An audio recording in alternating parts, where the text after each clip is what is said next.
Okay, so this morning I'm going to talk to you guys a little bit about the importance of building a homeschool connection with diverse learners.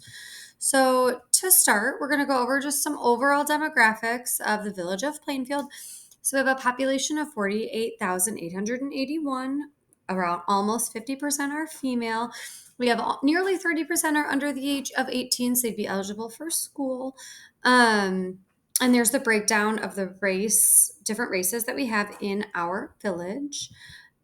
We have 14,205 households, an average of 3.2 persons per household.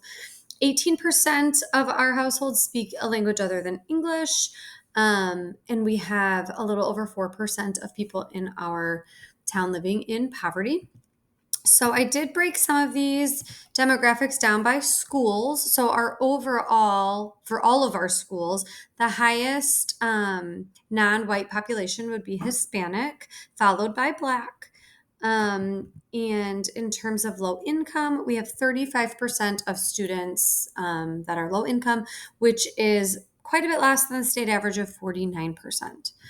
I did break these down also just for our school, just to kind of give you a heads up. Same, um, the race breakdown is similar. So Hispanic is our highest non-white population, and we have 39.8% of low income students, so a little bit closer to that state average of 49.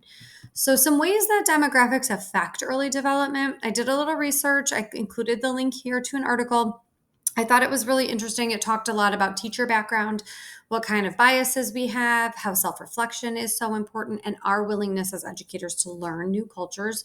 And student background was different ways children learn and the initiation of activities. I thought it was really interesting. A lot of the article talked about different cultures will impact the way children are going to initiate that learning.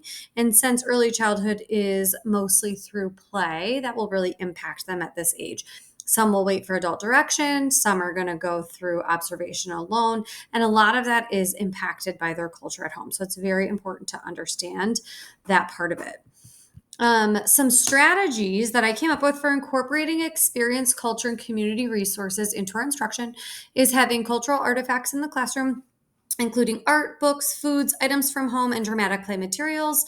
We use an Eckers checklist in the state of Illinois for our preschool program, and in that it does have a requirement that we have multicultural artifacts. So I did include that source here for you to take a look at. Also, to have visuals in our classroom in their home languages with realistic images, and to make sure parents are aware of all the interpreter services that are offered by our district.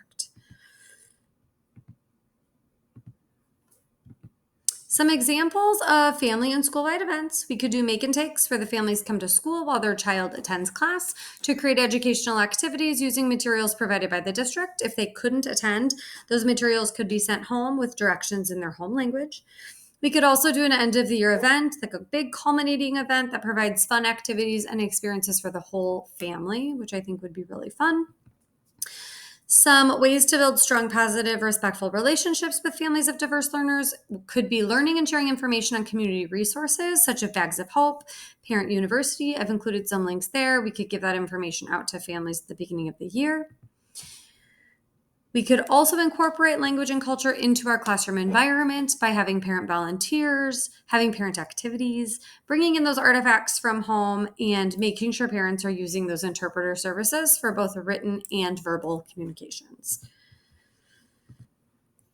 Another way is we could host multiple types of family events with options, such as take-home materials, virtual options, parent seminars during the day so their children are cared for during that time, or offering babysitting services so that parents can come to evening parent events and they don't necessarily have to worry about what to do with their other children. I've included some sources here on my last slide where I got some of this information, and thank you for listening to my presentation.